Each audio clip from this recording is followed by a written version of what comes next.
Hello everyone, it is the Redmen Originals Podcast in our brand new home. It's technically not a brand new home, it's exactly where the old studio was, but it's just better now. Much better. If you're not on YouTube, I would highly recommend, it's worth, just if you've never been on YouTube before, it's worth breaking your YouTube virginity just to come over and look at how good our new studio looks, all down to the incredible hard work of Mr. Chris Pajak, of course. The visionary, the man, the wonder, interior design.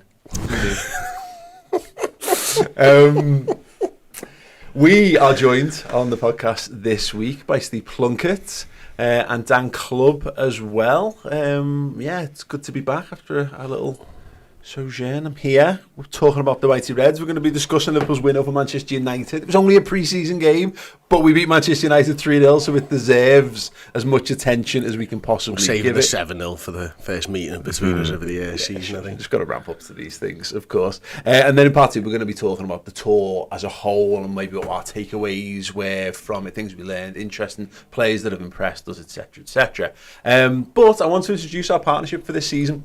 Before we crack on to things, Redmen TV proudly partnered with Dr. Emre Sinik. Dr. Sinik has over 15 years of expertise and is the go-to specialist for high-quality hair transplants in Istanbul, Turkey. Yes, that Istanbul, Turkey, the one where we won the European Cup for the 5th time. Don't just go there and relive the Liverpool nostalgia. Go there and make yourself look, you know, like the man you maybe wanted to look like or used to look like. Yeah, or the man you were literally going to be probably in 2000 years ago. Probably in 2005. Yeah. Many successful sport men have chosen Dr. Sinik for their hair transplantation procedures, trusting his advanced techniques and personalised care to achieve natural looking results. His reputation for excellence in hair transplantation is unmatched, making him the preferred choice for those seeking to restore their hair with confidence. Additionally, his clinics provide medical, aesthetic surgeries and dental services, which is, you know, something I've not used through him, but as a man who enjoys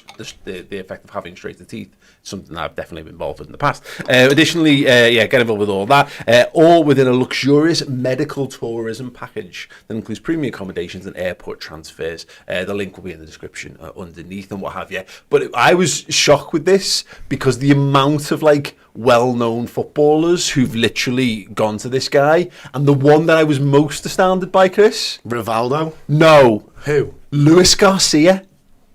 That guy. I mean, he's still got it. He's gorgeous. He's still got all his footballing abilities. And I was like, and he's got his hair as well. But no, he's got his hair thanks to Dr. Emre. Not the only ex-Liverpool player as well. Gibril, yeah. Didn't know that one. Ryan Babel as well. But the Luis Garcia one is that is amazing. Because to be fair, I think he's got great hair and I didn't know. So there you go. The proof of in the pudding is in Luis Garcia's hair. It's true. There we know. And before we get on to the footy chat, I'm well aware, integrations, long stuff, but it doesn't just stop here. We're looking for a season-long integration with these guys. They're going to be our partners throughout, and look. I'll be honest, it's not something I'm looking for personally. However, there are a few people within our main roster who may well be interested in such a thing. Someone from Redmen TV is going to take him up on his services. Let us know in the comments who you think it's going to be. I'm intrigued. It's going to be one of me. It's going to be one of Dan. It's going to be one of Steve. And it was going to be one of Paul, but he said he's not interested in such a thing. But the Luis Garcia thing might have changed his mind. Who is it going to be? I'm all right. What I'm saying is I'm all right for now. But you just never know. But I'm not writing myself out of it. I am. Look, as I've just said, I spent a lot of money getting my teeth done a couple of years ago. So this is definitely far more within my wheelhouse than any of you guys so far in life. But yes. Anyway, we're going to have fun with this. I can't wait. Cannot wait. Right, let's crack on. Speaking of things that we're having fun with, and things that maybe, a football club that probably does need a little bit of a tidy up and a spruce up. Manchester United, Chris. Very much so. Liverpool 3, Man United 0. Thanks to the wonders of jet lag, I stayed up and watched this one without any real hardship. Just a wonderful way to end the tour, really. The whole tour was brilliant, wasn't it? Obviously, you see things from each individual game, don't you? You know, I think we've improved from Betis to Arsenal, and then I think we improved again to Manchester United in the performances and stuff, and you're starting to see little moments during Betis, and then a little bit more against Arsenal, and then even more against Manchester United, and I just thought Liverpool played in a real Arne Slot way, if I even know what that is yet. And for me, you know, it brings a lot of excitement for the season upcoming, because you can see we're going to be a completely different side. We're a side that we've always meant business, but looks like right now we mean business on the ball as well. We're going to be a little bit harder to break down.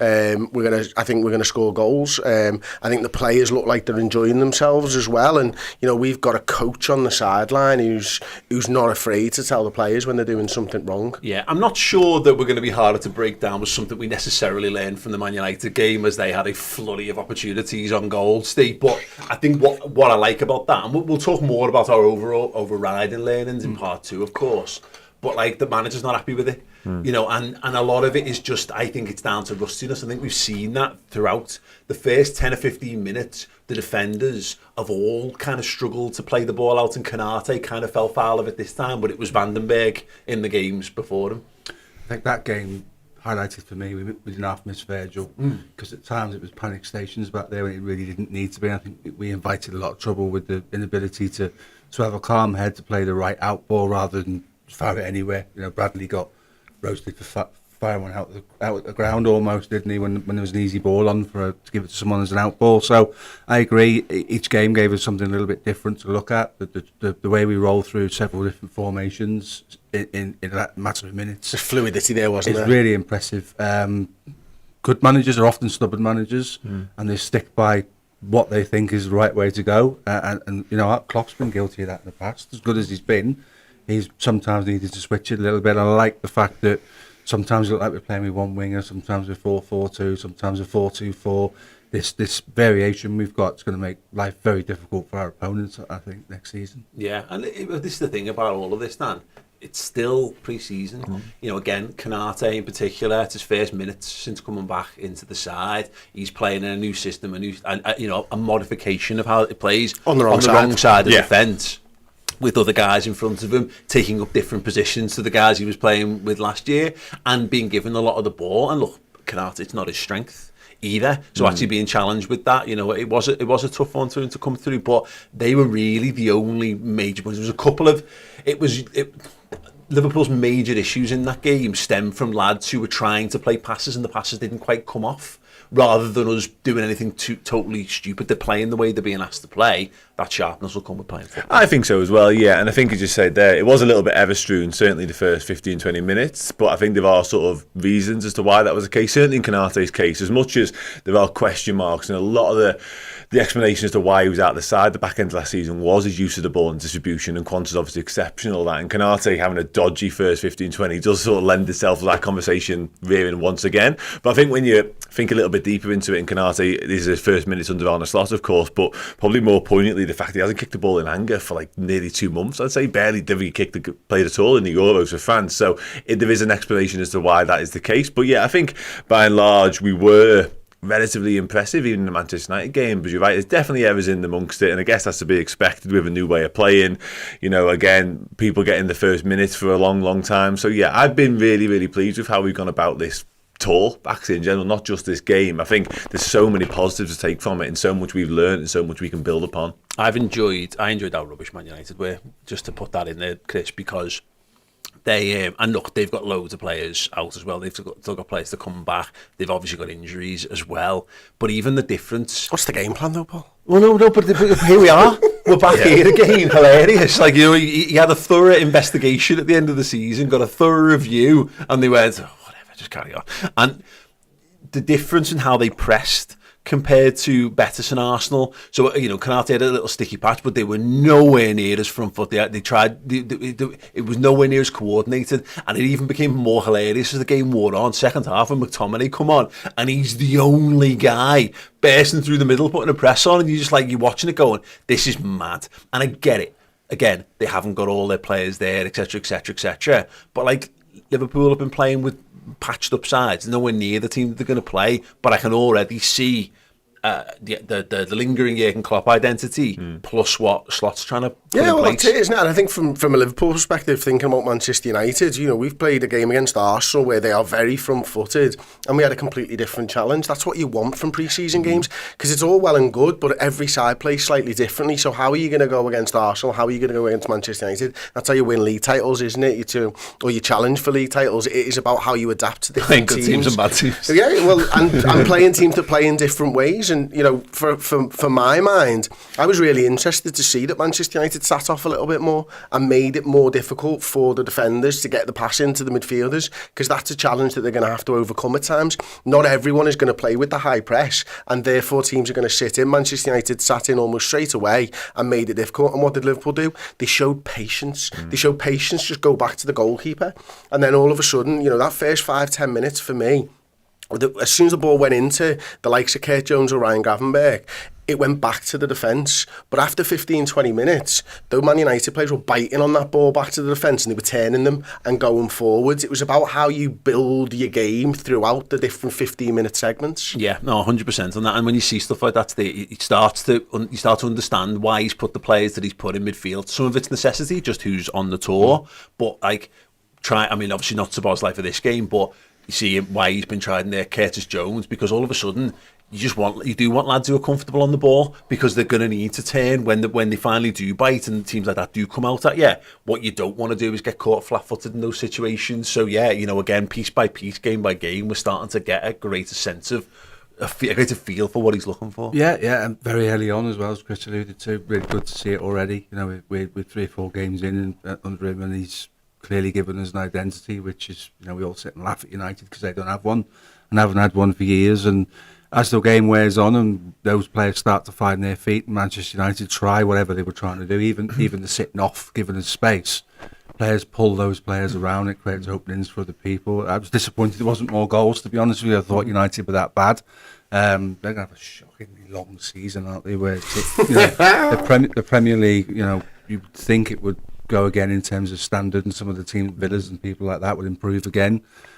United are struggling to keep pace with the top 6. Never mind any aspirations above that. It's funny because you can't draw too many comparisons at a pre-season, but Man United, at least if they're learning to tread water, they've got the stadium for it. But this is the thing about all this, is we're all trying to glean information from pre-season, aren't we? Whereas you can make no steadfast hard, go, this is definitely going to happen, because I've seen good Liverpool sides, better Liverpool sides, lose every tour game in pre-season and then go on and challenge for major honours and beyond. But this is a Liverpool side who've gone from being really competitive. I've added a different coach and different coaches and all those kind of things. They're the unknowns, but actually what we've seen in pre-season has been quite encouraging. Whereas Manchester United, I know they won the FA Cup, and it was a good performance in the FA Cup final, so that kind of took the edges off it. But they've been rubbish, and I'm not seeing anything yet. They should be playing a long pre-season as well, because they've got the Community Shield next weekend, and they won't want to lose that game against Manchester City, will they? So this should have been a real one, but they've struggled all pre-season long as well. Good. They only had one player turn up in patches, and that was Rashford. Yeah. He always turns up for Liverpool, doesn't he? But I took from that from Manchester United point, just how bad Jadon Sancho was. There's a false 9 as well. Yeah, absolutely awful. Talk about surplus to requirements, though. And I know we're doing it. We're trying to make that number 9 position work in the absence of tons of number 9s available to us. So they have to put someone there, don't they? But talk about taking what Jadon Sancho does best and robbing it. And it goes back to the Rashford thing of the idea that, for me, 5 years ago, Rashford was on the pathway to being on the way to a great centre forward, and somewhere on the line he decided he didn't want that. And so they're stuck with this idea that now he has to play from the left instead, which, Jadon Sancho can play both sides, of course, can't he? But then they're in love with Diallo at the moment, aren't they? Probably because of us, and just why put Rashford centre forward? Make him play centre forward. He's your most centre forward player you've probably got left at this point. But again, let them continue to be the. It's like they're like a one-man band falling down a hill, aren't they, Man United? Like you hear, it's make a lot of noise. Just hilarious and really noisy, Okay, let's talk about the game a little bit more on the players, Dan. Mo Salah. It wasn't like it was the best Mo Salah performance, and even going back to the Arsenal game as well, I really enjoyed the good things that he did. but it's so clear that he was the best player on the pitch. You know, he just carried that aura about with him. He stuck to his task. You know, he drifted wide when he had to. He came central. He was looking to make those runs. I mean, his goal against Arsenal is just a vintage Mo Salah goal. But his creativity, it was referenced by post-match. I think it was Harvey or Curtis, I forget. But talking about, I thought it was Curtis, and he says, it was an offhand comment about like Mo's now looking to set more people up. I was like, oh, that's interesting. We've been talking about that for a couple of years, but our players finally revealed it. But yeah, Salah, streets ahead of any Manchester United player. Oh yeah, and some. He's just enjoying himself, it looks like to me. He seems really relaxed and just really, really upbeat and positive. Even, you know, so far as sort of making jokes when he's getting substituted, and I think he nicked Alexis McAllister's training. So I've just really sort of comfortable with where he is and sort of where he's at, and maybe he's enjoying the new system, his new role. Obviously he was captain, and I think in all of these games as well, which is nice for him. Obviously, we know the reasons as to why that's the case. But yeah, he just looks, like I say, to be really in his elements at the moment. And you've mentioned it there, that new version of Mo Salah that we've all seen, alluded to and spoken of over the past 24 months. We're seeing it, a new development of that again, I think, under Arne Slot, and it allows Conor Bradley at the moment to really bomb on and hug the touchline and get chalk on his boots and get to the byline in certain cases as well, which I think suits his style and what he's looking to do. And even underlap as well a couple of times. A lot. And what that means when Trent's in the side, we'll wait and see, of course, but I'm really enjoying it. And Mo Salah's got so many strings to his bow. It's not a huge shock that, given the freedom to do this new role and be this player that he's become, he's thriving in it and he's making the most of it and he's providing, he's contributing, he's making impacts on games. So yeah, I'm all for it. And I think the days of Mo Salah potentially being the guy to just outpace every single fullback in the world may well have gone. So if we can get Mo Salah being this version of him and get the best out of him, then happy days. I think for me, you know, you've got to look at it and think, well, there's a finite number of chances that a side is going to create. I said this to somebody last week, actually, where, you know, maybe it's 9 shots or whatever it is, and Mo Salah's a bit of a chance magnet, takes up a lot of chances. Darwin Núñez is exactly the same, doesn't leave a lot for anybody else.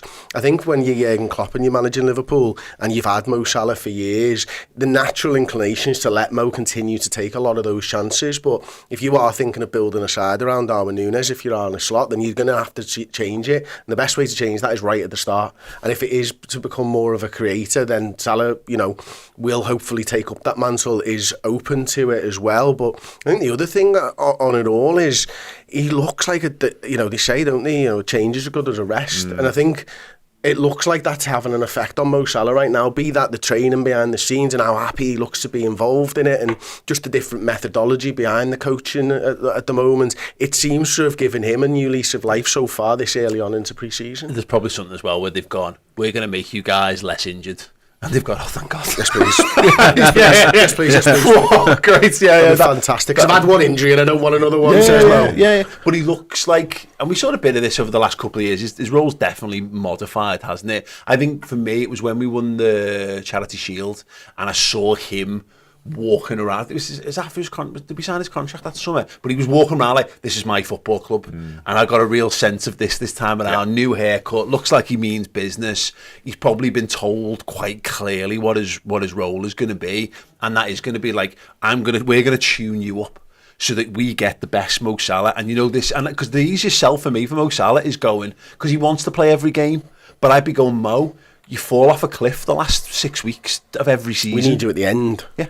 I'm going to make you the guy, because the only way you're going to get that recognition, because recency bias kills Mo Salah off when we get into the greatest of all time conversations, because when you get to the business end, he struggles physically, because we've run him so hard, and Egypt have run him so hard by that point. So I'd be saying that, mate, we're going to do to you what was done to Virgil last season, and that's to say, you're not, you know, maybe it's not 60-30s, but it might be 60s and 70s twice a week, and all of a sudden, look how many minutes that's going to give you back and how much energy that's going to give you. He looks bang up for it. Yeah. Another one, Fabio Carvalho. Me and Steve did a show over in the States in Philadelphia the day after I arrived. So before the Arsenal game, before this Manchester United game, off the back of the Betis game, and Steve was talking about seeing him in open training, and I was being told, get at your man, and that was the thing that really stuck for me in the Betis game. He looked totally out of sorts on the left-hand side, and it rang true with everything I've seen from Carvalho in his time at Liverpool. Does all his best work centrally. And it's like somehow between there, he hasn't been taking men on the left wing. They've just managed to tweak it so that he arrives between the width of the 6-yard box into dangerous areas, gets on the ball more centrally. 2 goals in 2 games. You can't ask much more than him from that. Obviously, difficult first season at the club, loaned out. Some documented comments about found it difficult to settle and go with what the club wanted him to do. Then a loan move that didn't work, and then he kind of settled towards the second half of last season. He's come in.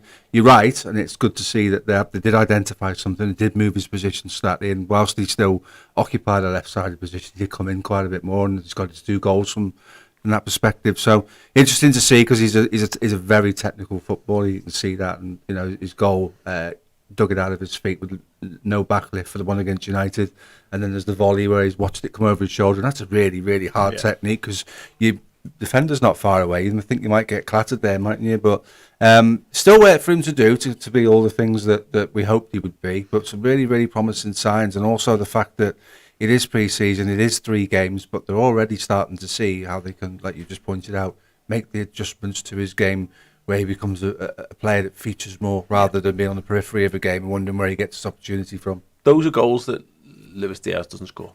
Yeah. And look, it's whether we can afford that for the overall work rate and what Luis Diaz does down that side, and that's going to be an interesting thing. It's a different approach. It's a different way of playing. It's not a natural winger role that he's played in that last couple of games. Certainly not for how he's cropped up for his goal. It's more like an inverted winger, it ends up in a more of a 10 sort of position. But you can't do much more. He's taking his opportunities, and so whether it will be the same in training, we don't know, and we'll have to find out when the rest of the players come back in. But I have been really impressed by him the last couple of years. Yeah, likewise as well. That you mentioned the goals, they're very different in the man they came, but he shows he's got an eye for the back of the net. He shows he's not afraid to have a go when the opportunity presents itself. He's definitely staked a claim. My overriding feeling on Fabio Carvalho is there's just simply too much traffic in terms of positions he can play. Obviously, look at the left wing. You mentioned Diaz there. You've got Cody Gakpo, who had a brilliant Euros as well. Darwin Núñez can play over there. Diogo Jota can play over there. I find it difficult to see where Carvalho will get his regularity of minutes from. And then if you move more centrally, which is probably where he'd like to be, we've seen Harvey Elliott, probably come on to him in a moment, has absolutely taken this tour by storm for me. And obviously you've got Szoboszlai, Curtis Jones falls into that conversation as well. So I don't know where Carvalho gets the amount of minutes that he'd like from personally. But in terms of, like I say, putting himself in front of the manager and giving himself a shot, at least he's definitely done that. He's been very, very impressive. Steve touched on it, a very technically gifted footballer, great in tight spaces, as I mentioned, got an eye for a goal and a pass. So there's a lot to like, and I'd understand if Liverpool and Arne Slot were keen to keep him around the squad. But all I can see is come December, he's played 8, 9, 10 games and none of them have been starting. He hasn't got 90 minutes under his belt. That sounds really harsh, but he feels like the type of player that could come into games and have an impact, similar to what he did actually at the start of Jurgen Klopp when he was first joined the club. Obviously Newcastle goal, I think he scored against Man City away as well, so he had impacts and he will do that. But in terms of actually getting regular 70, 80, 90 minutes out of him, he's just not that player for Liverpool because he's stylistically so different. He's quite Coutinho-esque. He's like Coutinho-like for me in terms of what he wants to do, but he's nowhere near that level. It depends how many games obviously Liverpool have. Obviously, I think Carabao Cup would be perfect for him. I think, if you are thinking of maybe Harvey Elliott or Dom Szoboszlai as that number 10 position, and Dom could drop a deeper, he could play there as well. You don't know how it's going to shake out between now and the start of the season even. There could be games in the Carabao Cup for someone like a Carvalho.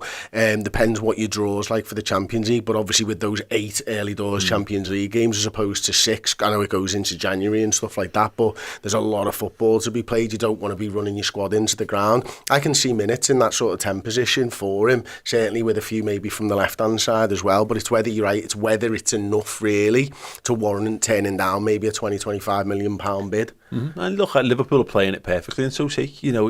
There's no point in him coming back and spitting his dummy out. This is it. Because he's looked at what his future looks like. He'll be playing Championship football if he doesn't dig it out. And I know we've rejected a bid from Southampton. We're going to discuss that on the Bias Transfer show later because we've got so much other things here to discuss. We'll do some Liverpool stuff on there over on Plus. But this is it.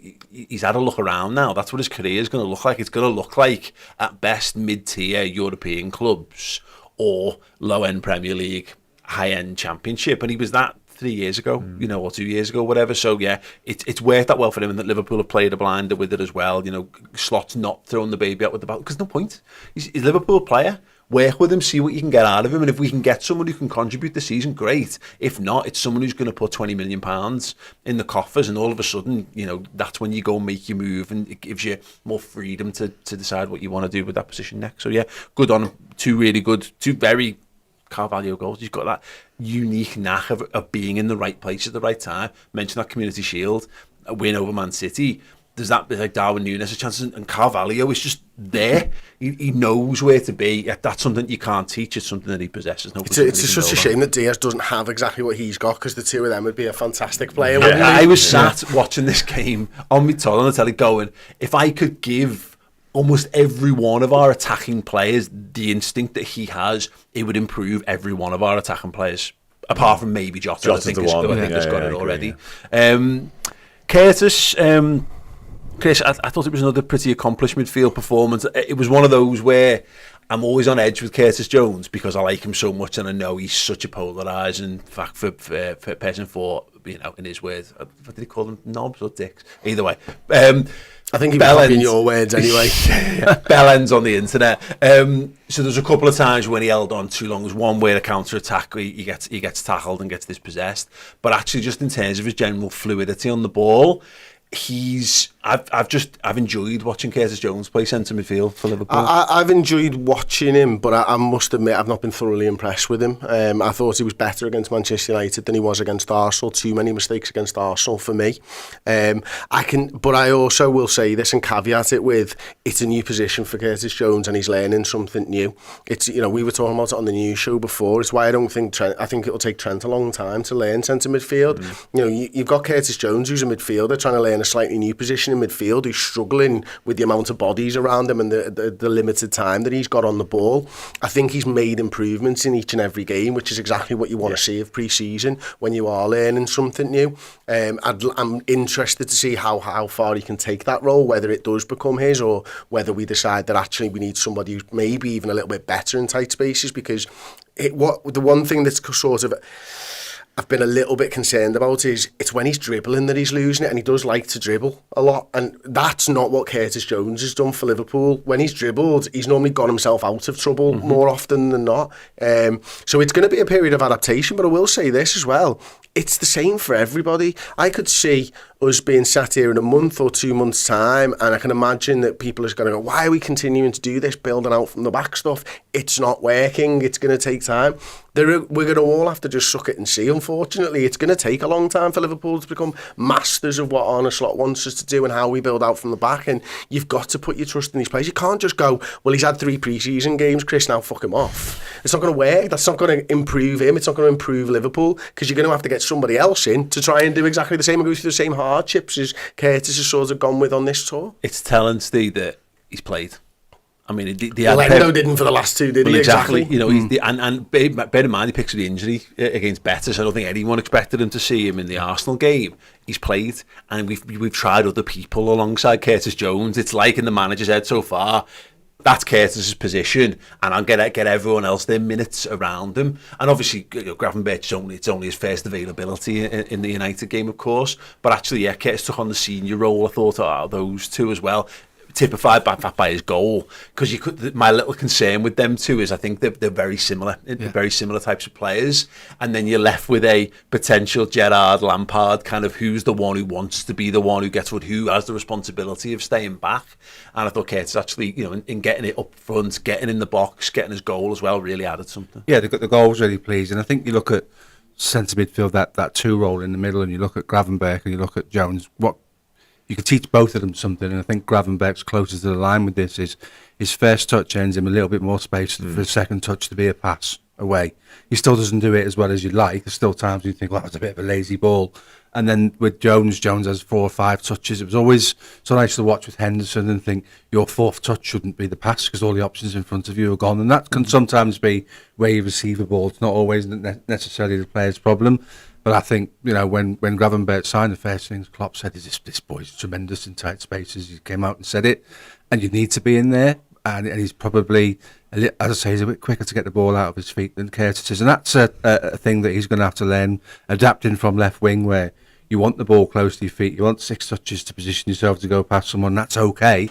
It doesn't really work in centre midfield. You kind of need to get get the ball moving. So if we need to go from left to right to left, and be patient and start again, you don't want a man who's killing off your options on the ball. That's not a criticism, it's just a part of his adaptation into the role. And I think right now, Gravenberch, from what I've seen, apart from the fact I haven't seen the physicality from him, is probably a little bit closer to the guy that's going to release somebody and give them a ball where they can hurt somebody, rather than receiving it when they don't really want it. That's interesting. Let's move things on then, just to wrap things up on this game, Dan. I think post the wrath of substitutions, the amount of kids that we brought on, I was really encouraged just by the quality of football that they still managed to play. I mean, there was a point when I was trying to work out how many actual midfielders we had on the pitch, because like Tyler Morton was in there, Trainioni was in there, Endo was in there as well. There was another. Bajcetic came on as well. Yeah, Bajcetic, of course. Yeah, Bajcetic and Endo are the sort of two deeper ones in there as well. But actually, the quick passing, the inside was very similar to what we'd seen. We were building up centrally really well as well, which was so encouraging. It just lacked that.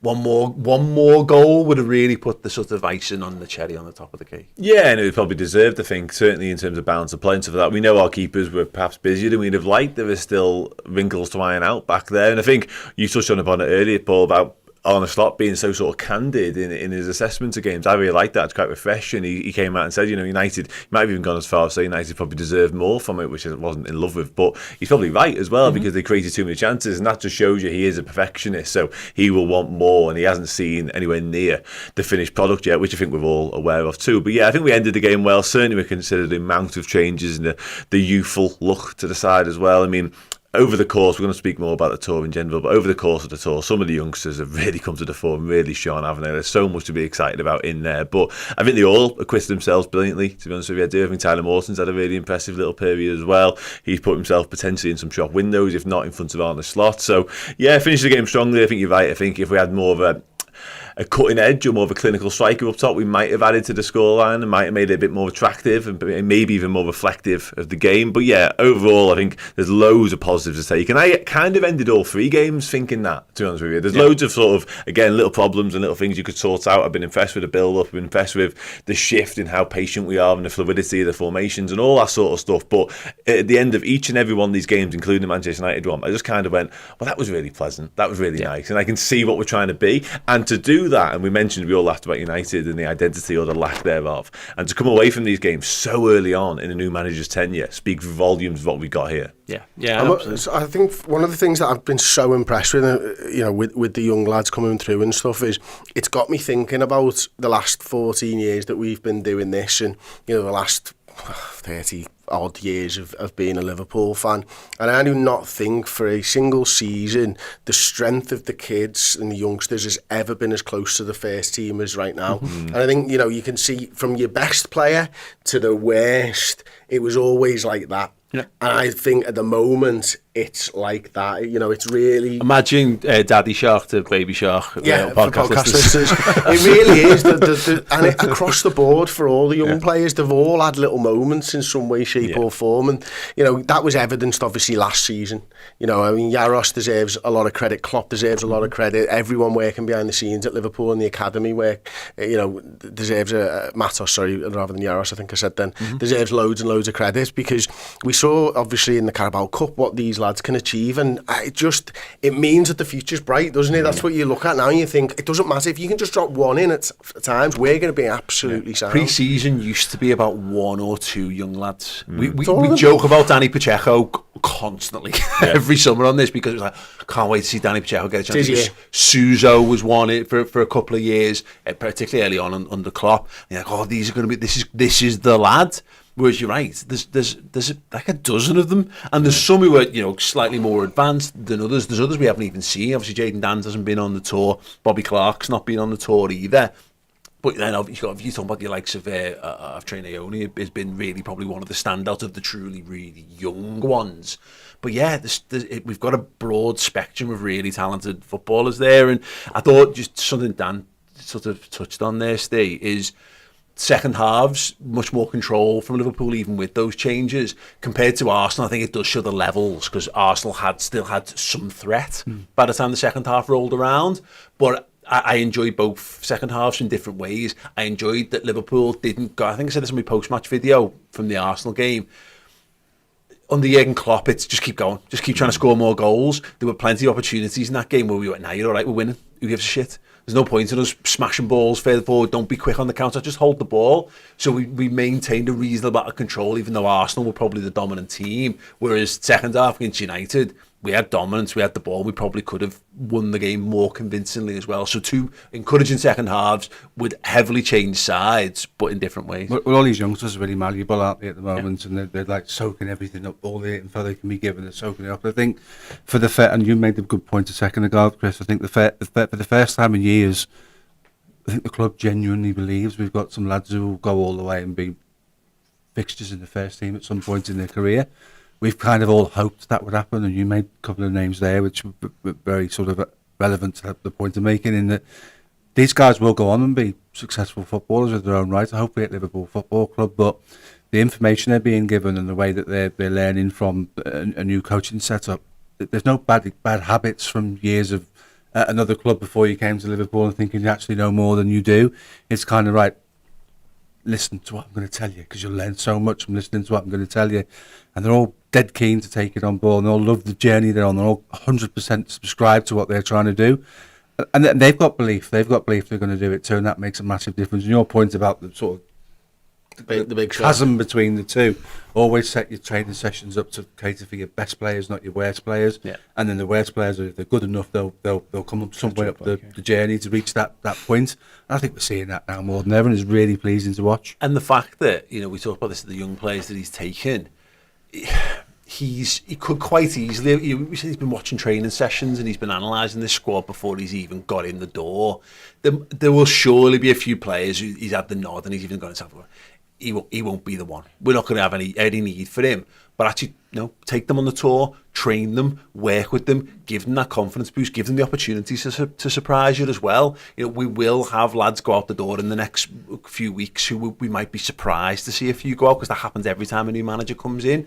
But I really like that idea that he's reinforced the foundations that Klopp and co have laid down beforehand, of saying, we have got a good crop of youngsters, so I'm going to run the rule over you. I'm going to see what you're all like. I'm going to give you the benefits of my coaching for a couple of weeks, and then we'll make the decisions to follow, even though behind closed doors those decisions might have been taken long before that. But yeah, very, very encouraging. Right, little break from us. When we return, we're going to pick up on the manager, the system, the players, and obviously the talk of concrete transfers perhaps on the horizons as we analyse Liverpool's USA tour. Back in a sec. Hello everyone, it's Paul here. I just wanted to take an aside from the football chat or whatever to discuss the incidents that have been taking place in Liverpool city centre in recent days.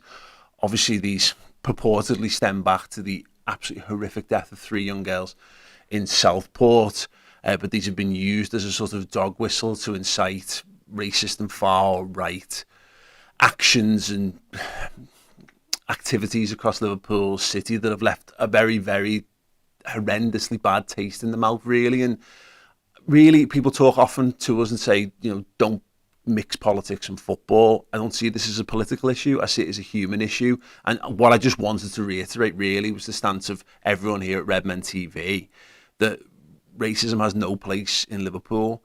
What makes me so proud to be a Liverpudlian is its inclusivity. It's the melting pot. Liverpool, the city, the identity was founded on immigration. Liverpool is where Irish, Welsh and English people came together and then went off around the world, travelled the world from the port city and brought back new stories, new ways of being. Everything from, our culinary tastes, our musical taste to our accent is formed because of that unique melting pot of the idea that there are people, within the city and beyond who don't believe that the city is better for its immigration background and continued embracing of immigration and those who need help, that supporting those who require the most help in society. Feels a little ill at ease with what I believe Liverpool, the city, to be. I think of the proudest moments of the city over the years, being the European capital of culture in 2008, even seeing Liverpool Football Club travel across the world, winning European Cups, and then bringing that attention back to the city. I think of the great football players who've come from across the world to represent this football club and have found it as a second home, have become adopted Scousers along the way. For me, being a Liverpool fan is a one thing, but being a Scouser is not it's not a white thing. It's an attitude thing. It's being from Liverpool. The idea that people born and bred for generations and beyond in this city can feel unsafe on their own streets is genuinely ridiculous. So I very strongly want to offer the support of everyone here at Redmen TV and say that whilst the far right and other people have been scooped up in the sort of momentum of these movements over recent days, it isn't what Liverpool's about. Liverpool is an inclusive city, and I hope we can see that come in the coming days. Ultimately, Liverpool has been a maligned city for generations, going back to the 80s, managed decline. We have fought against the rise of racism and fascism and stood together shoulder to shoulder. It didn't matter where your heritage was from, only that you understood the principles of Liverpool, the city, and I hope those principles can come to the forefront in the coming days, because racism's got no place on the streets of Liverpool as far as I'm concerned. Anyway, just something I wanted to say before we crack on with the content, so thank you so much. And yes, everyone, welcome back. Let's get back to the football. We want to talk through Liverpool's USA tour. It's now over. They have winged their way back to the Liverpool City region. We saw some of the remaining players return to the AXA as well. So, yeah, we're about to gear up, really, the final countdown before the season begins. I just want to talk through with the assembled panel what we've liked, what we've learned. Let's start with the manager.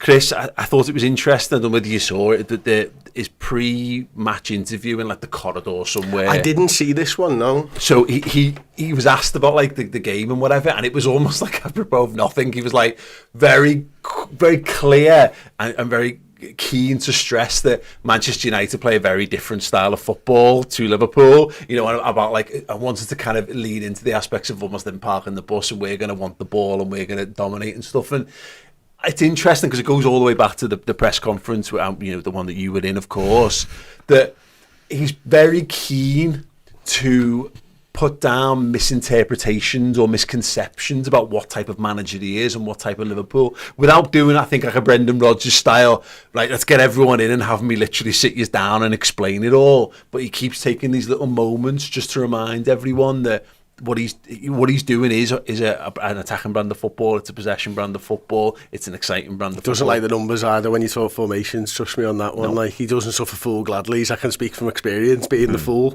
there. But that's just I think that's just people in general, to be honest with you. I think they are just very truthful, very candid, very matter of fact. And they fucking love 4-3-3, Chris. And they do love 4-3-3. It's like... And one man's 4-3-3 might be another man's 4-2-3-1. Who knows? Who's to say? I'm still not sure. I've watched the games. I'm still thinking there's a lot of 4-2-3-1 here, Arne. Yeah. But it is what it is. I'll take him on his word, of course. But I think that's right, isn't it? Obviously, when you come in from the Dutch League, you look at the last big manager who's come in from the Dutch League and hasn't had the success that probably he wanted at Manchester United, so you want to distance yourself from that. You want to make sure that you're not being cast with those aspersions all over you and stuff. So for me, I think it's a good thing that he's doing that, and I can see from the two sides going head to head. I could see from the first game in charge that he's a completely different manager for Arne to Ten Hag. Sorry, so I think that's good, and I love the fact that he's just so like, boof, you're gonna get it. This is the truth. This is what I'm going to say to you. Yeah, I think if he doesn't want to tell you something, he's going to say, I don't want to tell you that, and be as blunt as that type of thing. So I think that's a good thing, isn't it? Yeah, it's a contrast, isn't it, Dan, to Klopp, of course. And look, Klopp tried to shut lots of things down. He wouldn't be drawn on certain things or whatever, but he often felt like he was flying by the seat of his pants and stuff, because that's just he's such an outgoing, heart on the sleeve kind of guy. I think it's really, so someone asked me in the gym earlier about this, like, what have you made of the manager? And I said, I like the fact that he's a bit of a narc. Like, he's not there. He's almost like he's keen to remind everyone, I'm not a competition winner. I'm not, is it great to be at Liverpool? But he's like, no, I'm here at Liverpool because I was chosen to be at Liverpool, because I'm good enough to be at Liverpool. This is my progression. He doesn't seem to be taking any shit from the players. It's obviously he's seen smiles in training, but when you listen to the players talk, there was that thing at the Fillmore the other day when Szoboszlai was going like, great guy, blah, blah, blah, hard training, and that's what they're all saying, is like they're being run into the ground, in terms of it. There's no quarter that's none given, and he's been given, and when he's asked things, he's just he's straight batting, being totally honest. And I think I don't love him because he's too soon for all of that, but I have been quietly impressed by the way that he's conducted himself. Yeah, my thoughts exactly, to be honest with you. Yeah, very straight talking, says what he means what he says, and I back that. I massively back that. And I think it was pretty obvious that he backed himself in terms of his coaching ability, and he backed himself in terms of his credentials to do the job from the minute he decided to take over. Because to follow Jurgen Klopp, it's been said a dozen times before, but to follow that man at Liverpool Football Club was nigh on impossible. And many would have looked at that and gone, no, not for me. I'll be the guy that follows the guy, thanks. But he'd gone, no, I'll do it. Why not? And I think that's sort of borne out in what we've seen thus far. He's got a clear identity of how he wants his team to play, which is something in itself. But away from that, in terms of the media, in terms of what he'd come out and said, because so many people were looking for a line from his press conferences. Certainly the first one, because obviously we all spoke about Jurgen Klopp's first press conference right until the very end. Yeah, we got it from you. Yeah, you're right. Yeah, when's a 4-2-3-1 not a 4-2-3-1 might be the question from what we've seen on the pitch. But everyone wanted that soundbite. There was no T-shirt moment, exactly. And because he doesn't need to provide that, and he clearly doesn't feel a necessity to provide that. He's just his own man. He's going to go about his business in the way he does. He backs himself to the hilt. Brendan Rodgers would have been practicing that in the Oh, not half. Yeah, he'd have had that on a little post-it note. But yeah, you know what? And I'm all for it. And I think it's exactly what we needed, to be honest with you as well. We've loved Jurgen Klopp, the emotion of it all, the ride, the roller coaster, the journey, and we might get little bits of that along the way with Arne Slot. But I just think he's a football guy, isn't he? That's not to say Klopp wasn't. He's just all football. He's very hands-on. The head coach role lends itself to this as well. I think that's an important little moment. So yeah, I've backed him, and what we've seen both on and off the pitch, I think it's just come at the exact right time. Yeah, I think the fact that he's all business matters. You know, you've got a bunch of lads there who could be like, well, we've won it all. Who are you? What are you coming in? And even though, again, he's smiling, he's obviously a good hands-on coach, he looks like a disciplinarian as well. And that would have been always the concern about what comes next. Do you get a guy who's just a bit too airy-fairy and wants to, just play some attacking football and we'll let everyone loose? Well, you can't, because Liverpool was let loose as a side could possibly be. We don't need that. We need someone to come in and grab a firm hand on the reins, and that's been my overriding sense of him so far. I like the phrase, I like the cut of his jib, because I do. I like the way he is. There's no grand statements in the media, as you both alluded to, and he didn't need to do that. He's been really clever, because when you follow someone like Klopp, and Klopp's biggest strength was his unity with the players, he's hands-on, whereas Klopp left a lot to his coaching staff. He's in the thick of it every day, and he's getting information of him this close. So the respect. People will respect you if you're recruited into a position because you've been recruited into that position. So you're Liverpool manager, so you have to give him his dues. He's been recruited as Liverpool manager. Now what he's doing is he's really earning their respect by working on them individually, teaching them little nuances to their game, working with them on the things that he wants to see. We've named a few people he could already see a difference in. So he's been really clever, really cute in the way he's done it. And I like you said, I like the fact that he's not prepared to say what he thinks, and not prepared to say nothing when he thinks that's the right thing to do that. So get it right on the training pitch, get the trust of the team, because it's a big transition from Klopp to a new manager, because they loved him, as we all know. I think he's been really, really clever how he's gone about it. It's a really interesting watch. He's not over-promising, which I think is a really good thing, because that's important. It's like, because I think back to like the early days of FSG coming in and saying, we've got a plan in place, but we're not going to speak about all these plans. What we're going to do is just go and deliver, and then hopefully people will understand what it was we were trying to do. And people don't like to hear positive things about those kind of things. Everyone wants to know the inside of a cat's arsehole of every given sort of moment around the football club. Not me. Well, yeah. I'd like to know about the football club, but I don't need the cat's arsehole. Yeah. Stay hidden. Yeah, listen, if she wants to let you, that's fine. But the point is that's what I like about this so far. Is it's not grandiose. He just looks like a guy who's going to crack on with his job, and if he's not good enough, he won't be good enough. But he's not making a rod from his back from day one. He's not trying to pander to anyone. He's not playing the game. He didn't give them that normal one line either. That's important, isn't it, to set up the next. But he's not years. chasing. But like, for example, like we asked if we could have an interview with him, and we basically got told he's not doing that kind of thing. And I have to. It sounds mad to say, but I kind of respect it, because go do your business. You know, Jurgen Klopp didn't speak to us for a couple of years, and until he was well at the football club. Like the fact he's not doing what Brendan Rodgers did, alluded to before. He got all like the Liverpool fan media all in a big room and sat us down and explained what his processes were, not trying to get everyone on side. I think he believes he's going to get people on side because we're going to watch his football team play and we're going to be really impressed. And you're talking on the pitch type of thing, isn't it? And I think the other thing, the interesting stuff for me around him being the head coach is Liverpool had one of the top coaches in the world already at the football club in Pep Lijnders, and they decided that this guy was a better fit than the guy that they knew. And they could have quite easily trusted to move forwards with them. They've decided that. That is pretty seismic, to be honest, because we know how good Pep Lijnders was, we know how good of a coach he was, we know how the players loved him, how they enjoyed playing for him and everything else. And Liverpool went, no, we can go out and get better. And that's what they've done in their minds, and we'll see in the fullness of time whether it was the right decision. But right now, the early sort of signs are that this guy's got the squad on side. He knows how to deal with the media. He is business. He wants to improve Liverpool as a football club. He wants to improve the players. And I think we are going to see an improvement in the players because of his coaching. And I think you can already see in just such a short space of time how much they've progressed from game 1 to game 3 and what they've done in those games. And that's the sign of a good coach. Not how they speak in press conferences and all that type of stuff. It's how do the players get better? Are they getting better? Does the team get better? And stuff like that. We'll see how it goes over the hopefully years to come, Stay. But, you know, it feels like I think we saw a lot of close relationships form and bonds form between the manager and the playing staff under Jurgen, and that's one of his strengths. That's how he gets buy-in, because he wants everyone to, people fall into this image under Jurgen Klopp, which is great. No one can do it like that. I like the idea of this, of like, there's certain players there who might be thinking they've got long careers ahead of them at Liverpool. He strikes me as a guy who will just go, that's that. You're not for me, mate. Yeah. Sorry. See you, Markovic. Yeah, exactly. We won't be like kind of like messing around with lads if he doesn't like someone doesn't fit. And we're starting to see this with a bit of the endo stuff. Yeah. Of like, there's just no point if I don't think I can get the tune out of it that I'm looking to get, I'm not going to hold on to someone for the sake of holding on. He'll just be straight and up front about it. And I love what's gone before has no bearing on what we're seeing now. Yeah. They are massive shoes to fill. There's an expectation that you want to hang on to a bit of that and be a little bit Klopp-esque, but this guy's just his own man, and I'm all for that. I think it's brilliant. I love the way he's approached it so far. I love the fact that he can say what he needs to say in 10 seconds and then disappear off down the tunnel rather than being a media darling.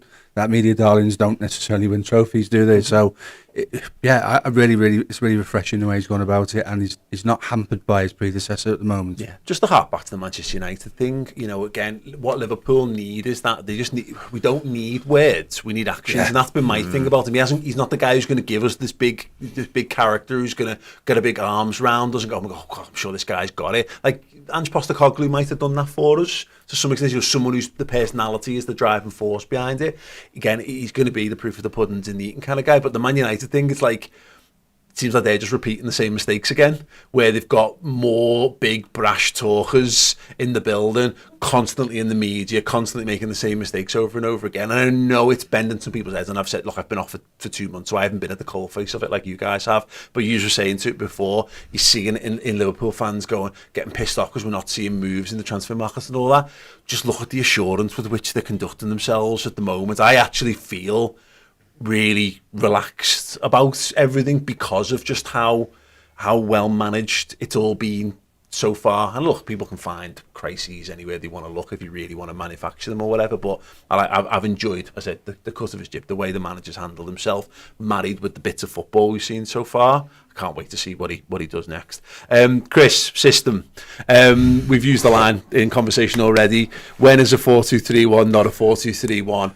I am struggling with this at times not being it. The only way I can understand it is in reality it's probably more a 4-2-1-3. Like, they're really going around the houses to say it's a 4-2-3-1. No, but it's a 4-3-3 because it is a 4-3-3. And a 4-2-3-1 is a 4-3-3. Exactly, but except that the left and right play deeper in a 4-2-3-1, don't they? They're more attacking midfielders than wide forwards, but we've effectively, the simplest way I've come to my agreement on it is just say, like Brendan Rodgers flipped it. We flipped the triangle again. We've gone back to just to a 2 and a 1 rather than a 1 and a 2 effectively. But I can get it if you were looking at that without being told otherwise. The commentators on LFC TV are calling it a 4-2-3-1. I'm seeing like Ornstein calling it a 4-2-3-1. I'm seeing the big journalists going, Liverpool playing, have switched to a 4-2-3-1. When you've got a 10 and you've got 2 holding midfielders, it looks very 4-2-3-1-ish, doesn't it? Like, I mean, I'm sorry, Arne, but like, I can see. But we've shown fluidity and everything, Yeah, haven't we? Because Steve mentioned it before. The formations that we've played 4-2-4, we've played 4-4-2, we've played 4-2-3-1, 4-3-3. We've ran through different systems and stuff. Ultimately, what matters is what Liverpool are doing. And I think the thing is, what I've learned is all the managers hate the numbers because they don't want to be pigeonholed into any particular category.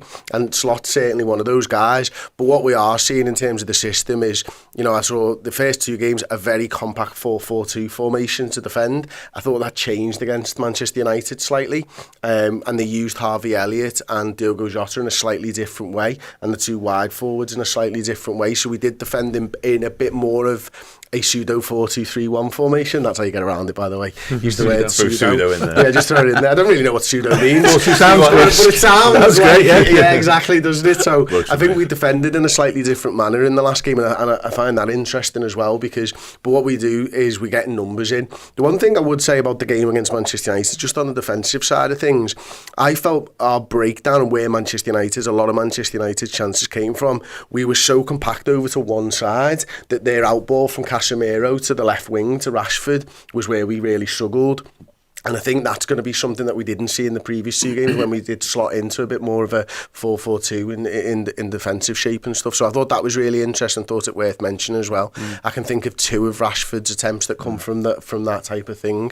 But again, it's just, we're going to defend in slightly different ways against different teams here, and we're going to attack in slightly different ways against different teams. And that sort of malleability is something that is going to be a good thing for us moving forward. It's just maintain this all along. All you really needed to do, and I think if Klopp had stayed another season, this summer would have been about defensive structure, because it was a reboot. What he did the first time around, when he first came in, he got all his attacking players and found a way to win football matches with all his attacking talent, and then he started to add the defensive stuff as we went on, leading to the point where we had one of, if not the best defence in European football over the seasons, where we win the European Cup and the leagues.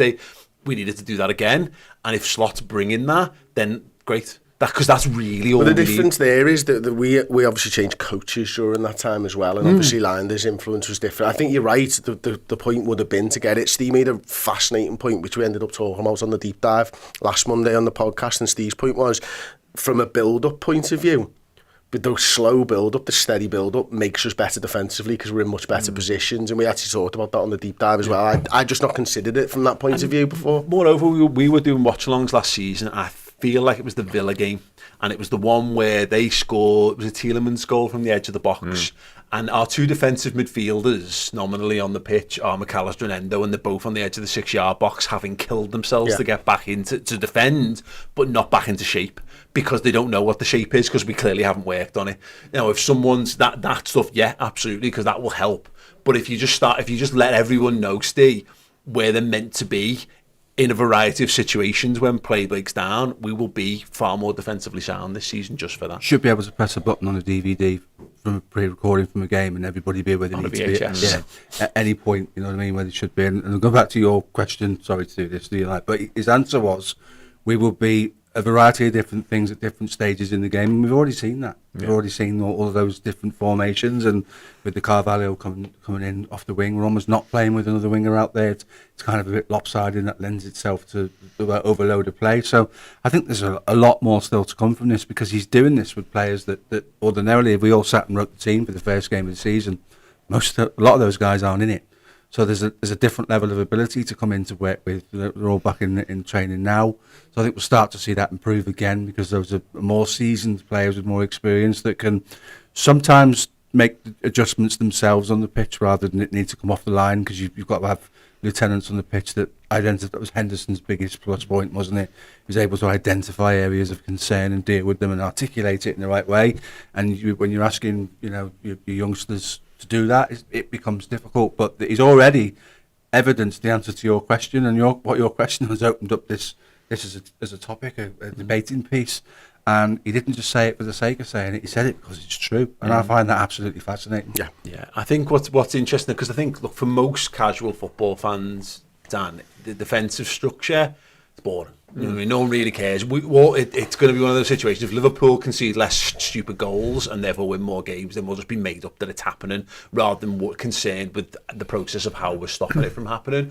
But actually going to the other end of the pitch is the stuff that we do keep an eye out for. And it's just been interesting as the last 2 pre-season games, putting Jota in makes it all, it's just easy to understand, because it was very much that Betis game, which is like, what have I got? Go on, I'll just throw. And he talked about basically playing 2 10s instead of playing a number 9 instead, which seemed a bit mad. But like in terms of the system leading out of it filters into the Mo Salah role, I think, because you're just playing Mo Salah centre forward. Because he's played centre forward before, but the fact that he actively chose to, no, Mo, you're clear, that's you, that's where you play. There's more benefit to us putting 2 of the random lads in general attacking areas than it is moving Mo Salah from that. The attacking structure, we've gained a clearer understanding of what that's going to look like as a progression over these 3 games. Absolutely, and that suggests to me, the Salah thing in particular, that he has a clearly defined vision of what he wants from Mo Salah, and that could play into the fact that he is looking so up for it once again. He's probably had that conversation and been told what's required of him and what he wants to see. So yeah, I think you're right. I think not moving Mo Salah, which felt like the obvious thing without an obvious number 9, would have been the easiest thing to do. But and we've been talking about all summer. Exactly. Might this be, like, move Salah to the number 9? He's having none of that. Just a different because there was a version of perfect Salah. opportunity. If you were going to use Salah, if there was going to be a sniff of Salah as a centre forward, then he'd have played in the game where we had no other centre forward. It was interesting how once he had Jota, obviously used him and then used him again, and he actually spoke about the fact that he had done, how it did change the way we went about our business in the attacking sense. So yeah, I think that number 9 in the way that utilised will change, but I think it's going to be fascinating to see. And I think I've been really quite just generally upbeat and impressed with how we've attacked, and we've shown different ways of doing it, and we've obviously defensively we've shown different ways of being structured and more composed and controlled as well at the back. But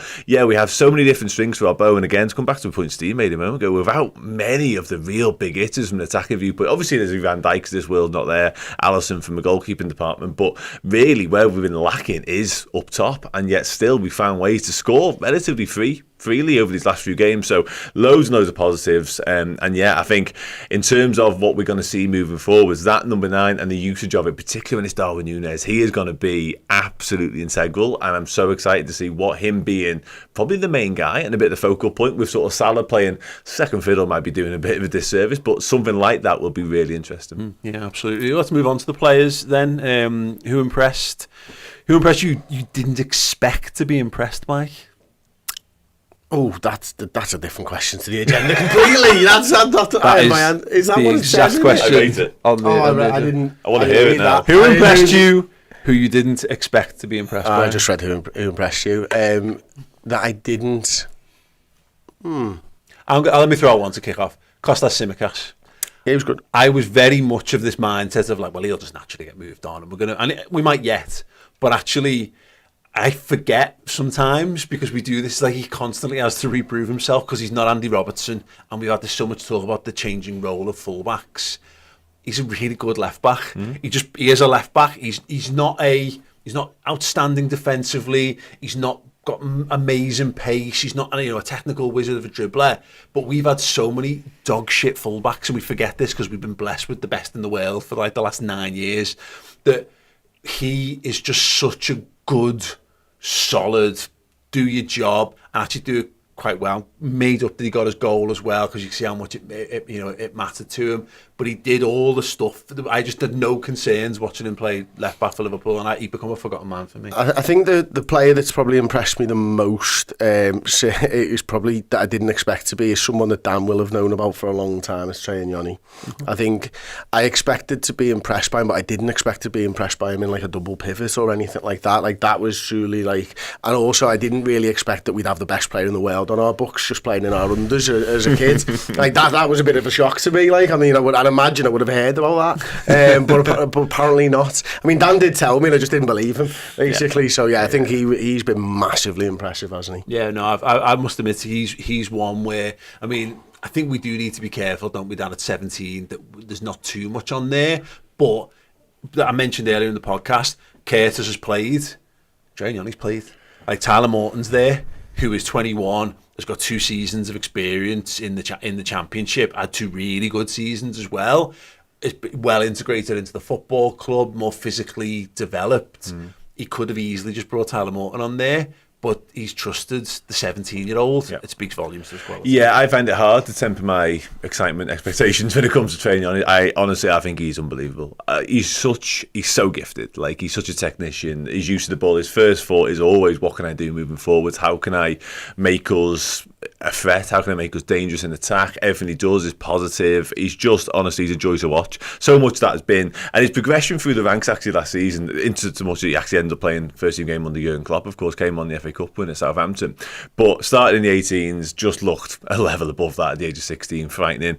Similar in 21s, and just looked completely at home. Just has this innate ability to get away and out of trouble, seemingly at will. It's just, honestly, it's similar to Gravenberg. Spoke about him earlier on, how his first touch is so graceful and just turns out of trouble. Trey's got that, and he's got that in abundance, and chipped in with goals, spectacular goals as well on the way. He is one that, what it means in terms of this season, in terms of how much of a role he's going to play, obviously waits to be seen, but if he is in and around it, it wouldn't shock me at all, and I would back him to the absolute hilt, because I've been so impressed every time I've seen him play, and up against more senior lads in the 21s and stuff like that. So he has got it. He is very much the real deal for me. And you're right, obviously you do need to sort of be careful in what you're saying, but honestly, from what I've seen so far, so impressive. In terms of the actual question, probably Jaros, because he was unbelievable, and I was not uncertain, but I just hadn't seen it. And I thought, okay, stepping up to third choice goalkeeper, albeit Adrian, people, he had his critics, whatever you like, but he played a role along the way as a third choice. You knew you could rely on him, very experienced, been around the block,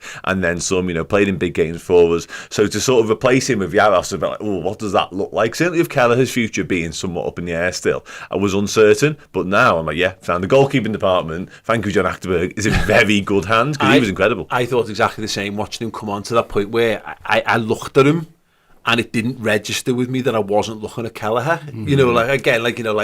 Fair-haired lads, similar sort of build, same keeper kit, but it was just that he played the same as Kelleher.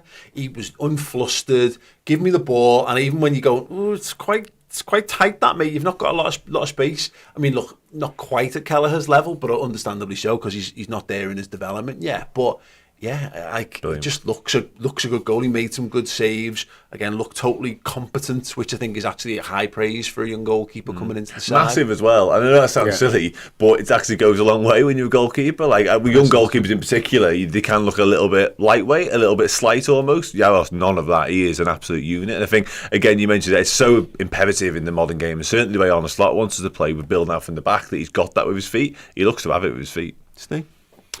Yeah, covered quite a lot there, haven't we, before you get to me? I'm pleasantly surprised by Carvalho, because obviously there's all that's been written before about attitude and temperament and wanting to be at a stage where you're not there yet, and his own development in his mind was ahead of probably where it was.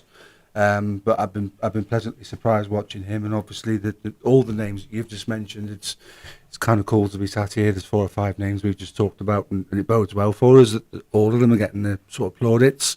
But fair play to him, if he's put himself in the shop window because he's not sure, he's doing it the right way for a change, as you alluded to earlier, Paul. But I'd probably add his name to the long list of people we've all just discussed. Yeah, should we throw Vandenberg into this? I was going to ask about him. Yeah, 100%. John Harris has just come in with a little word to say. I think he's done really, really well. Where's that pace come from? Because we never saw it. I cannot believe he's as fast as he is. Where's it come from? Mate, he was the slowest footballer I've ever seen. But this gets me this. I have no recollection of it. Thoughts on any of that stuff, but I've heard loads of people absolutely vehemently saying he was the slowest thing out the staff. So I was like, I couldn't have told you any. So slow. That can also be awareness of the danger, can't it? If you're playing week in, week out in the top flight German team, and you're recognising danger and when to move and where to be to sort of counter that danger, you can probably get away a little bit. The sharpness of it almost, opposed to actual pace. I just wish he'd stop talking about the price tag and stuff like that and get his head down and get on with it. Well, it's interesting that, because just from things from the tour, that obviously came up. He had an interview with, I think, James Pearce, and he brought it up again, where the headline takeaway was still about the price and that you think it was too much and wanting to move and blah blah blah, but he also softened the edges of it, which people didn't really talk about, that if the opportunities for me, of course I'll stay at Liverpool. I mean, I suppose what we all want to hear is, no, I'm gonna definitely stay and fight and I'm gonna do all these kind of things, but he seems quite pragmatic about his career. He's seen, I mean, there's a point there where he's playing alongside Nat Phillips, and it must be like looking at it's like Looper. He's looking at the future version of himself there, going, I could be 27, having not put and not play another full season of professional football if I'm not careful here. But I don't know. I honestly don't know if he's good enough. I think it's telling that we've tried a few players in that left-sided centre half role. Even like Phillips came on and did it, and got moved across for that, didn't he? He's been absolutely fine. If you told me he's our 5th choice centre half for the season, I'd be absolutely fine with that. I'm not sure he would be fine with that, but that's. Liverpool have got to make tough decisions. You've got to make sure you've got the depth. If you're telling me at the moment Virgil van Dijk is going to be first choice centre half for Liverpool, of course, and it's alongside Quansah, I think if we're looking for better ball playing centre halves, we haven't seen it yet, but it wouldn't shock me if Gomez goes in above Konate, even for that. Even though I think Konate's a better defender, Van den Berg's okay on the ball. Yeah, what are you going to do? Because we're seeing, you was talking about on the news show, like Liverpool aren't going mad for Mark Guehi. That's there. There's a guy who fits the profile of what we're looking for in terms of like left-sided centre half. We've not gone any further with chasing down Colwill. There's a ton of Inaccio's there. There's Nkapie. Liverpool aren't clearly going mad in the hunt for this. And this is the point, that unless you're buying someone who's better than Virgil van Dijk or Jarell Quansah /Konate /Gomez, what's the point in getting £15 million for Sepp van den Berg? You might as well just keep him for the year and see what happens. From a Liverpool perspective, absolutely. But you touched on it there. I do wonder what he feels about that, because having had such a successful season at Mainz, I think he now has aspirations of doing that again in terms of minutes and in terms of appearances. So whether your general take of it, don't mind, Dan, you believe in that, because I heard you say it earlier on the news show. You believe the players should just go and get the game right. Yeah. But as I would say, and I don't think they're on the shelves right now, I always allude to these, but like if you read Cy Hughes' books about the 80s, 90s and 2000s, all the players who went, I wasn't sure I was going to get me game time and I left Liverpool, never go on and all they ever do is look back on their careers and go, oh, I wish I should have stuck around. I'd have been better off being a smaller part, a smaller fish in a bigger pond than the other way around. I suppose it depends how much game time you're likely to get, because for me, if Sepp van den Berg's 5th in the pecking order, what in reality does that mean? It means maybe 15 games by the time the season comes to its conclusion. That's not a lot of football for me. I mean, what part are you actually playing at that point? Especially when you're 22, 23, heading towards what should be sort of the prime of your career at some point, not too far down the line. For me, I'd love Liverpool to keep him, because I think it betters for the betterment of our squad. I think we're in a healthier place if he sticks around. I think your point in terms of like what we haven't done in the market, we could have gone potentially all out for Calafiori if we really wanted to address that situation. We didn't do that, which is telling. I like Sepp van den Berg. I think if we did start the season, or rather ended the transfer window with him as our 5th choice centre half, no problem whatsoever. Whether he'd be comfortable with that, I've got a real sort of question mark over. And I don't really blame him, because I would never begrudge almost anyone if they thought, no, I'm not sticking around to play 10 games at Liverpool. I can go and play 50 games at XYZ club. Yeah, I think that's right. I think that's the mentality of a footballer that you want. And to be quite frank, if they move on and they don't amount to anything, they weren't good enough for Liverpool Football Club. And it's as simple as that. And that's why the club let them go. It's that simple, isn't it? So I think, Liverpool, if they hold on to Sepp van den Berg and don't use him, that's the club are doing the right decision there. If they decide that he's good enough, then we should keep him. But if they decide that actually the figure's not right, but he's not good enough for Liverpool Football Club, but we're not selling him for that price, that the club are doing the right thing there. And if they decide that the figure is right and he moves on, then they've probably made a decision on how good they think the player is in the first place. Stylistic fit and what the offers on the table are going to be the telling factors, I think, for a lot of these footballers. And that's an interesting one, because again, I feel like I'm being really down on Konate. I think Konate is sensational. I think he's a brilliant defender, but I did have concerns over his ability on the ball at the back end of last season, when we really needed someone. It was obvious how teams were just letting him have it, and the same with Endo as well, who's another conversation and been a topic of conversation for a week or so now. It makes you wonder, what, because Quanta's got in ahead of him. He's not as strong, he's not as fast, he's not as good a defender as Konate, but he's a better footballer than Konate at 21 with half a season of experience. Not an international, he's got nothing, he shouldn't have a patch on Konate, but we've chosen him, and I just wonder whether where does Vandenberg fall in the management hierarchy's thinking? Because do they think he's a stylistic fit for what Liverpool do? And do they want to keep him round because he's more like the type of centre-half that they want? That remains an unknown for me. But, he's another one, Carvalho as well, who every one of us would have gone, yeah, great. He'll get in, he'll wipe his feet, he'll turn round, he'll pick up whatever remaining belongings he had at the access. Homer Simpson. Yeah, 100%. Hat on, hat off. Yeah, there you go. The funny thing is, I can actually think of how Slot's system benefits both Konate and Kwanzaa to be better centre-halves. I don't think you're going to need to be as good a defender in space. So I think that benefits Kwanzaa because there's going to be much more structure to how Liverpool defend. And I don't think you're going to need to be as good a passer because you've got the midfielders so much closer and there's two of them. I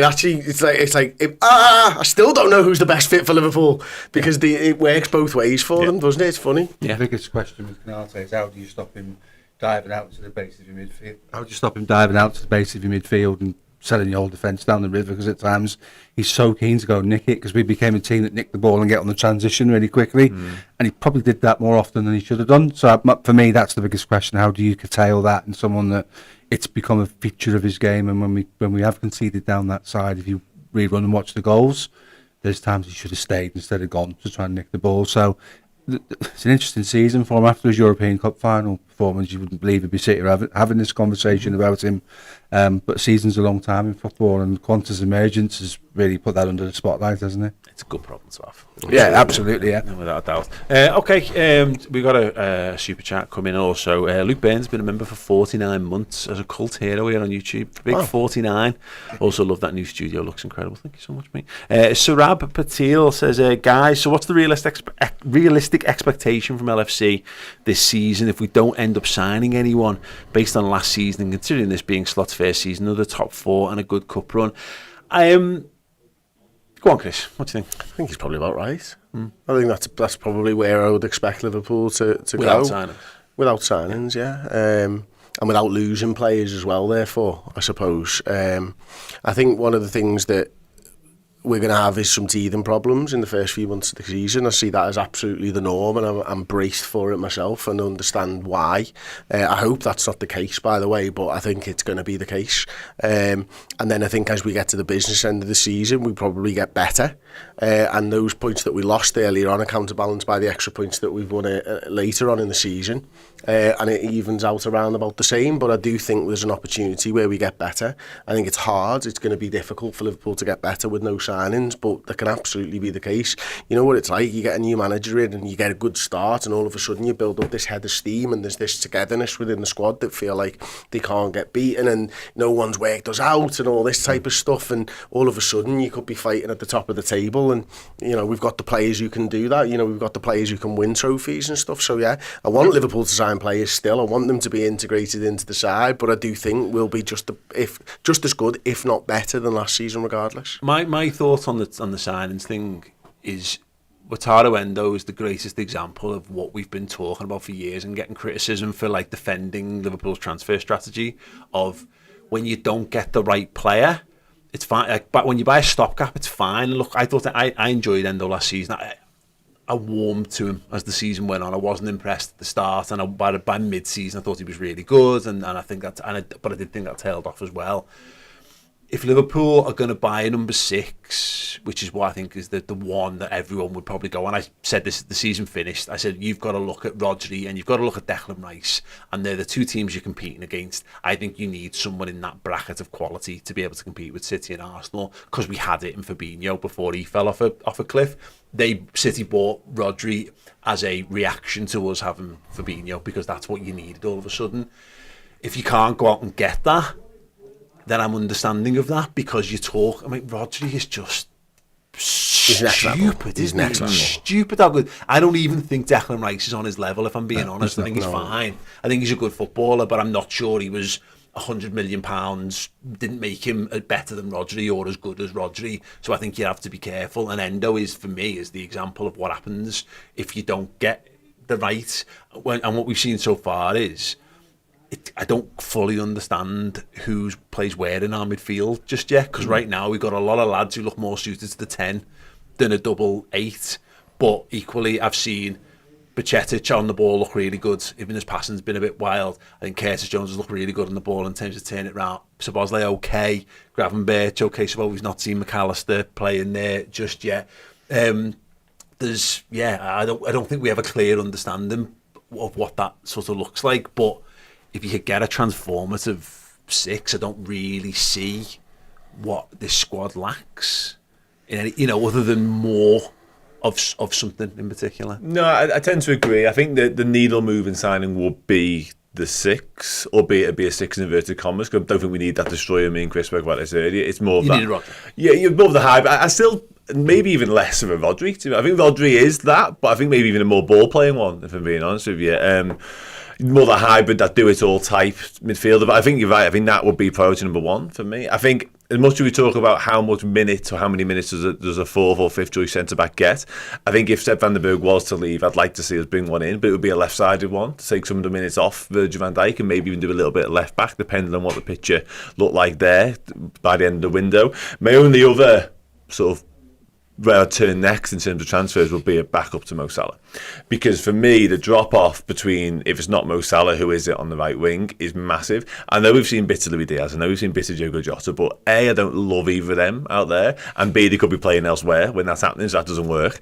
And then after that you're looking at Ben Doak and Kay Gordon, who are very, very young, very inexperienced, and have also been linked to loan moves away respectively themselves. So that'd be where I'd be DM, left-sided centre-half, and then back up to Mo Salah, because you need your back up to Mo Salah for the here and now, and we spoke before about managing Salah through a season a bit more, but also who knows where we are in 12, 18, 24 months with Mo. We're going to need to replace him. By January we'll kind of know. Well, yeah, exactly. For the most part. It's going to happen at some point. Rodri got 9 goals and 13 assists last season. Oh, he's a wonderful footballer. You know what I mean? That for me is the bar. Yeah, it is the bar. And where I would differ with Dan on that is I think Rodri's a 10 at defending and a 10 at on the ball, and probably a 10 at attacking for midfielders as well. I think he's that high. I really do. I really do. Right. He's unbelievable. I think what we need is someone who's a 10 at the midfield and a 10 at the attacking, and if we could get away with an 8 defending, because I just don't think there's another Rodri out there. Yeah. But that gets us closer to them. Yeah. The defending's actually the least of the most important things because for me of the way right now. we play now, because of the way that we're going to play. He's not on his own so much. And at some Exactly. point, the guys doing all the analytical stuff and trying to find his targets might just put their hands up and go, there isn't one. Because Rodri's. So what's the next best then is the question, isn't it? Well, this is my point. I think we probably own a bunch of next bests. Is that at that point you then just take your attention, as you say, go to the right wing instead and get someone go and splash your cash elsewhere. We've had loads of comments coming over the last 2 months. I think the big thing to play devil's advocate or to play the comment section on this one, and maybe they'll correct me if I'm wrong here, is that a lot of the view is, but you can go out and get someone better than Endo, and that does improve us. Now, I take that point, and it might improve us, and it might not, because it's just as big a risk as staying on your hand, isn't it? You know, you're on 16 in blackjack. Yeah. You can twist and get better, or you can get yourself knocked out. Always become then the focus point that player you've signed isn't Rodri, isn't Declan Rice, and I totally agree with you that you can't compare Declan Rice to Rodri at the moment. You just can't. Yeah. As good as he is, Rodri's of a level all on his own. You go and spend 40 million on someone like a Zubimendi or someone like that, and they don't do it, and then the fans go, well, we just spent £40 million on a player, and he isn't what we needed. And he's ultimately not the long-term option anyway. It's a never-ending cycle of frustration born about the fact that Rodri's so good and we can't bridge that gap. But you know what Endo is? Endo is when we didn't sign Van Dijk, and it was the other Dutch centre half, Stefan de Vrij we were linked with at the time, and I was going, just buy de Vrij then, just buy him. And Jürgen come at the time and said, you know, we need to buy someone we've got good centre halves, and everyone scoffed, but like, you need to buy better than what you've got. Endo is what happens when you just buy de Vrij, and the point is that better than you can improve on Endo, but there's an argument I'm making is that most of the midfielders, if we're looking for lads who are good on the ball, we've got tons of lads who are really good on the ball. Than Endo in that regard. We already own midfielders better than Endo. If you're going to go and spend the money, you don't want to spend 40 or 50 million pounds, and then next summer, it's all right with Endo because we'll get our money back on Endo. I think. You know, we won't. It'll be fine because we can spend a lot. Or it'll be close enough. You know, you won't lose money on Endo, not in a significant way. But if you go and spend 50 and he's not right, then you're fucked. Because that's when you end up with your Lazamarkovic situation, your Balotelli situations, where you've got a bunch of guys who aren't of the level. You're buying squad players. Don't don't buy squad players, buy first 11 footballers. And, you know, I agree there should be someone out there you can definitely improve in a couple of areas, but they've got to be, we need to spend proper money on this position. Or don't bother and spend it elsewhere. And the big thing that I've sort of realised last week for myself is... Arnie, says David Halling, yeah, absolutely. Big thing I realised last week was I actually don't think that sort of destroyer 6 is going to be used in games against Arsenal and Manchester City. I think the general consensus is, you get a number 6 in the most important game of the season, he's going to be playing. Look at the way Arsenal pressed against us and how City press against us.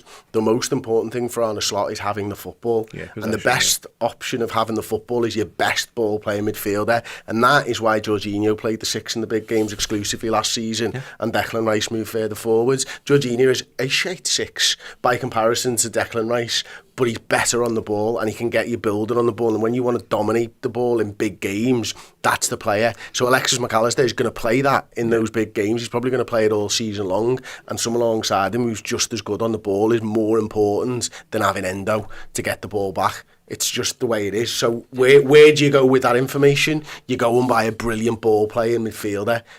Lose the 6 label all you want. That's what we're looking for, someone to set the tempo for a football side. Winning the ball back is anticipation in these sides. It's knowing where they're going to pass, what your opponents are going to do, and anticipating getting there and cutting off those passes far more than it is chasing someone down. What did Maldini say about slide tackling? Yeah, you basically if you're going to the ground, you've already lost. Yeah, that's what a 6 is. Yeah, exactly. Yeah, 100%. In a ball playing side. Yeah, it's interesting because 12 months ago, the football club, the coaching staff, tried to pour water on, we might not buy a 6. Yeah. The fans have got this clamour for a 6. For 12 months, the football club haven't necessarily seen it that way. They actually said we might not buy a 6. Yeah. And they've clearly been looking, you know, and the market's insane for defensive midfielders. It has been for 18 months now. Liverpool have got prices and valuations and stuff, and they're prepared to play the game and play the market, and it's frustrating, and it's always frustrating when they do that. But we said it before, you know, there's brinksmanship involved in this, but if you wait and get it right, you get Van Dijk, and you wait and you get Alisson instead of going, you know, the start of the summer window, we're desperate for a goalie. Karius has had a nightmare in the Champions League final. We're prepared to run with Danny Ward as our goalie, you know, rather than go into the market and buy someone else there or thereabouts at that level. Yeah, and then lie. No, but the point is, when Alisson became available, they moved for Alisson. Yeah, exactly, and that's the thing. And there's no point in going mad because we haven't got endless sums of money. We all wish we did, but we don't. So hopefully they'll continue to be so smart in that regard. But it's going back to the question. Waiting for the guy they bid 150 million for last season, for when the PSR stuff comes in. By the way, who I'm told was pretty handy alongside Alexis McAllister in a double pivot. Yeah, it happens, doesn't it? But yeah, we'll have to. And just to go back to Gallagher doesn't sign a contract or won't agree a contract with anybody, and they need to get rid of somebody else, and Liverpool come back in with the money on the table for Casado. That would be hilarious. Yeah, well, Tchouameni would be like, any chance now, mate? No. All right, fair enough. You're happy there winning European Trent's going to take your position. Just to answer Surab, I think Liverpool will buy a player, but something my dad said to me the other day, he went, you know, we could just do with just a sign and just to settle everyone down. I was like, that's where we're at. We're buying signings to quell our insanity on our anxiety, and so you know, it's not about whether the right player, the right fit. We see this every year.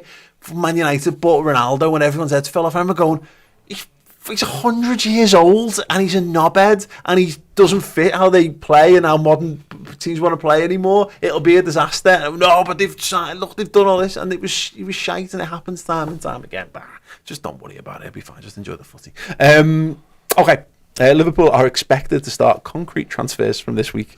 We're going to be discussing a few of the Liverpool transfer bits on the Bias Transfer show over on Redmen Plus. We're going to be looking at what the hell is going on at Manchester United and having a laugh at them, what the hell is going on at Manchester City, what Arsenal are doing, and what all of our rivals are doing around the Premier League. So if you want more of us chatting about footy and transfers, head over to redmenplus.com and sign up, and we'll see you over there.